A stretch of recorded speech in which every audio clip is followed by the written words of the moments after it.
Life seemed perfectly ordinary with my husband, Ryan. Our evening routine, his light snoring, our shared love for board games on Sunday afternoons. But it all changed one night when I caught him taking late-night calls with a woman named Clara. He assured me she's just a friend, but my gut told me otherwise. As I delved deeper, I uncovered debts, poker games, a formidable Russian named Voronov, and a web of deceit. From high-stakes poker tables to the dark underbelly of the gambling world, join me on this roller coaster journey of betrayal, revenge, and the lengths one will go to save what's dear to them. Every marriage has its secrets, but nothing prepared me for this. My name is Amanda, and this is my unusual story. It was a mild Thursday evening. I was curled up on the couch with my cat, Whiskers, engrossed in the latest episode of my favorite crime drama. The apartment was dimly lit, with the orange glow from the television casting shadows on the walls. The muted hum of the city outside only added to the cozy ambiance. But that ambiance was shattered when I heard it. My husband Ryan's phone vibrating on the kitchen counter. I glanced at the clock. 2:37 a.m. Who calls at this hour? I thought to myself. The hairs on the back of my neck stood up. Ryan was in the shower, probably unaware of the call. Curiosity got the best of me. I walked over, and the screen displayed unknown caller. I ignored it and went back to the couch, but the nagging feeling persisted. Over the next few weeks, these late-night calls became more frequent. Each time, Ryan would glance at his phone, his face unreadable, and step out of the room to take the call. Every time I asked who it was, he'd say, "Oh, just an old friend catching up." But there was something off about his demeanor. The confident, easygoing man I knew seemed to be replaced by someone edgy, almost secretive. I felt it, that unsettling knot in my stomach. Suspicion started to creep in. One morning, as I was getting ready for work, I found a tiny note in his jacket pocket. "Meet me at the park, 8 p.m. No name, no explanation. I have to know, I said to myself, anxiety and determination warring within me. I decided to take things into my own hands. Revenge? No, not yet. But if he was playing games, I was ready to play them tenfold. It was a risk, but I knew I needed evidence. So I borrowed a voice-activated recorder from a tech-savvy friend and hid it under our bed, hoping to catch one of their conversations. Days went by, and finally, on a rainy Tuesday evening, the recorder caught something. Ryan's voice, sounding almost desperate. "I can't keep doing this. It's not right. She's my wife. She doesn't deserve this." A female voice, cold and unfamiliar, responded, "You owe me, remember? You either continue or things will get ugly." My heart pounded, blood rushing to my ears. Who was this woman? What did Ryan owe her? So many questions swirled in my head. Revenge wasn't just a fleeting thought now. It was turning into a burning need. I was ready to turn the tables on whoever was trying to ruin my marriage. But first, I needed a plan. The need for answers was overwhelming. Every second that passed was torture, not knowing what secret my husband was keeping, not knowing who this mysterious woman was. My once peaceful home now felt like a ticking time bomb. I had to act. I need allies, I thought, turning to my close circle of friends, Jenny and Mark. They'd stood by me through thick and thin, and I trusted them implicitly. I played the recording to them, and their reactions mirrored my own shock and anger. Jenny, ever the planner, said with a steely look, "We're going to find out who this woman is and what she wants." Mark, the tech guru of our trio, suggested we trace the unknown calls. A few clicks and codes later, we had a lead. The calls originated from a tiny coffee shop downtown, known for its quiet corners and private booths. Dressed in inconspicuous clothing, The three of us decided to stake out the cafe. Hours passed with no sign of the mysterious woman.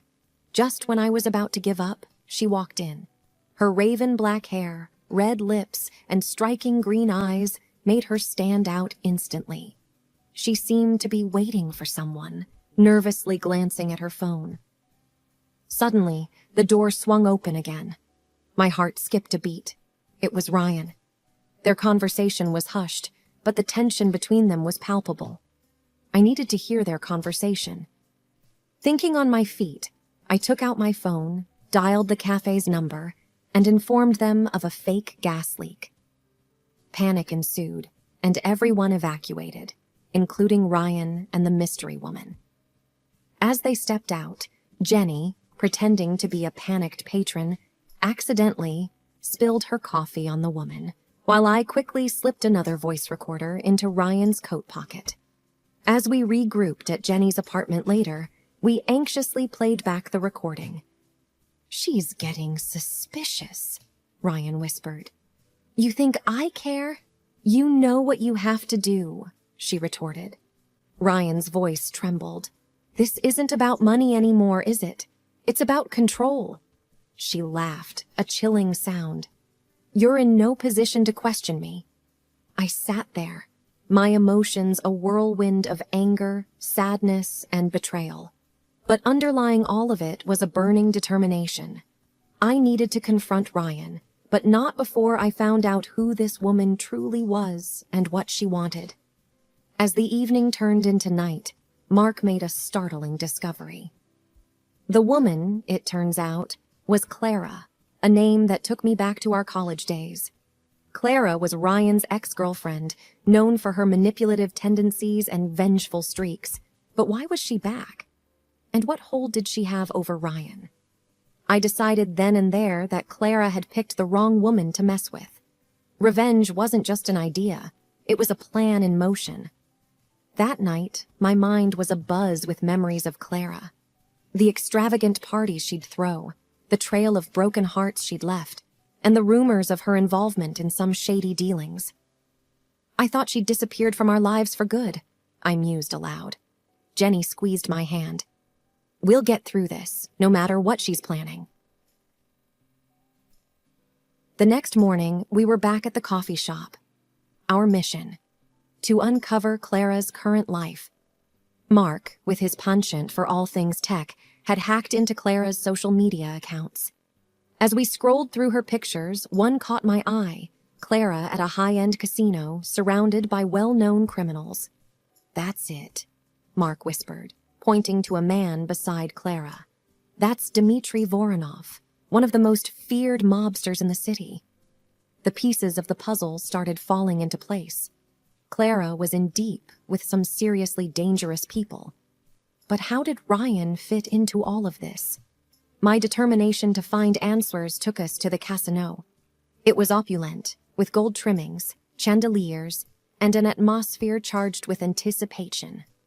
Clara was there, seated at a high-stakes poker table with Voronov. I'd come prepared. With a wig and a change of clothes, I was unrecognizable. Taking a deep breath, I approached the poker table and asked for a game. To my surprise, Clara didn't recognize me. As the game progressed, I could feel Clara's frustration rising. I was winning, and she didn't like it. Taking a gamble, I leaned in and whispered, "You might be used to having control, but not tonight." Clara's eyes widened, but before she could react, I pulled out an envelope. It contained photos of her with Voronov, evidence of their illicit dealings. "What do you want?" she hissed. "I want you to leave my husband alone," I stated. She scoffed. "You think this is about Ryan? This is bigger than your little love story." I had her attention now. "Tell me everything, or these go to the police." She sighed, defeated. "Fine. Ryan owes me. Years ago, I helped him out financially, and now I need him to pay up. Voronov is my insurance. But trust me, once I get what I want, Ryan will be free." I was taken aback. This was about money? "How much does he owe you?" $50,000, she replied. Mark, who had been listening in, interjected, "Looks like you're having a bad night, Clara. What if we strike a deal?" And just like that, we had a plan. A poker game where the stakes were high and the outcome could change everything. As the evening wore on, our high-stakes poker game drew a crowd. Clara, with her piercing eyes and sharp wit, was known as a force to be reckoned with at the casino. But tonight, she looked rattled. Every time she glanced my way, her confidence seemed to wane. I thought to myself, is this really about the money, or is there something more? The tension was palpable. "You're playing with fire," Clara whispered menacingly during a break. I replied, "Sometimes fire is the only way to cleanse." Mark, ever the tech genius, had set up a discreet live stream of the game. Thousands were now watching online, enraptured by the unfolding drama. He'd also set up a crowd fund, pitching it as the game to save a marriage. Donations started pouring in. As the hours ticked by, the pot grew larger and larger. Clara was losing, and she knew it. The mounting pressure made her sloppy. Finally, in a dramatic final hand, I won. But it wasn't just about the money. It was about taking back control. I could see the defeat in Clara's eyes, and for a brief moment, I felt sorry for her.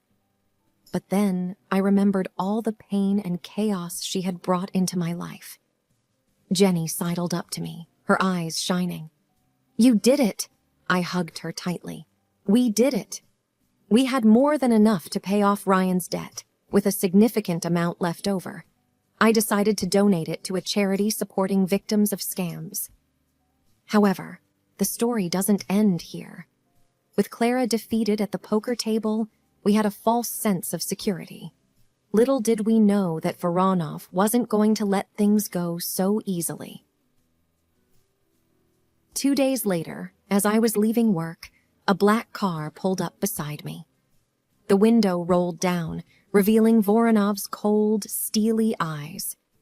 "You may have won the game," he hissed, "but you haven't won the war."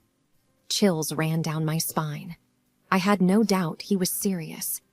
"I suggest you pay back every penny," he continued, "or your dear husband will pay the price." I was stunned. This had gone far beyond a simple debt. It was personal, and Voronov was out for revenge. That night, my mind raced as I considered our options. Going to the police seemed the obvious choice, but would they be able to protect us from someone as powerful and well-connected as Voronov? What had Ryan gotten us into? As I lay in bed, a plan began to form. If we were going to get out of this, we needed to be strategic and use the element of surprise. "I have an idea," I said to myself, a glint of determination in my eyes. The memories of Ryan's pleading eyes when I found him bound and gagged in that dingy basement played on a loop in my mind. I was running on pure adrenaline as Clara and I made our way to the high-stakes poker table. Voronov's goons kept a close eye on us, ensuring we didn't try to flee or pull a fast one. The room was smoke-filled, and an underlying tension hung thick in the air. Old men with sharp eyes and younger ones with even sharper suits surrounded the table. The chandelier overhead cast shadows that made it seem like we were all part of some grotesque painting. "She's just a friend," Ryan's words echoed in my mind. It seemed surreal that all this chaos stemmed from a woman who was supposedly just a friend. "Welcome to the table, Mrs. Ryan," sneered Voronov, wearing an obnoxious gold suit that screamed mobster. The stakes? Enough money to clear Ryan's debts and my husband's life. Clara, who had grown up in underground poker circuits, had taught me a thing or two over the past few days. But nothing can truly prepare you for a game where your husband's life is on the line. Chips were tossed, cards were dealt, eyes darted. "You got this," I whispered to myself, trying to calm my racing heart. 2 hours felt like 2 lifetimes. Bluffs were called, hands were lost, and the pile of chips in front of me slowly but surely began to grow. With every hand won, Voronov's smile faded just a smidge, replaced by a mounting fury. Clara sent me silent nods of encouragement from the sidelines. The final hand arrived. I had a pair of queens. Betting went around the table. Voronov raised the stakes, trying to intimidate me into folding, but I saw the briefest flash of doubt in his eyes. He was bluffing. I pushed all my chips to the center of the table. All in. The room was silent. Voronov sneered. "You think you can beat me with a mere pair of queens?" He laid out his cards, a pair of tens. The room erupted in gasps and mumbled conversations. The stack of money in the middle of the table was pushed towards me. Voronov, furious and embarrassed, stormed out with a trail of goons behind him. Clara and I rushed back to the basement. With the debts cleared, Ryan was released, albeit with a few bruises. As we drove back home, the weight of what had transpired began to sink in. Ryan sobbed, apologizing for the mess he had dragged us into. And Clara, the mysterious woman who was supposedly just a friend, turned out to be his savior and mine.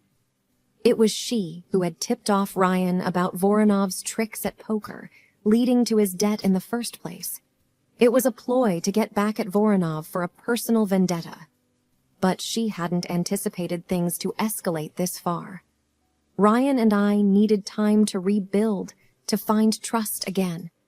And while Clara's actions had indirectly put us in danger, she was also the reason we got out of it.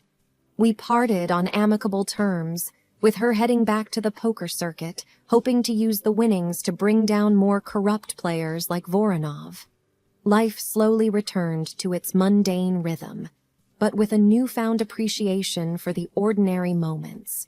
Late-night calls were replaced by late-night cuddles, and I couldn't have been happier. The end of this chapter, however, was just the beginning of another. Ryan and I started attending therapy, both as a couple and individually. We opened a small cafe using the winnings as seed money, naming it Clara's, as a nod to the woman who changed our lives in more ways than one. As for Voronov, rumors say he left the country, his reputation tarnished, but every so often I can't help but glance over my shoulder, just in case. After all, in a game of high stakes, you can never be too careful.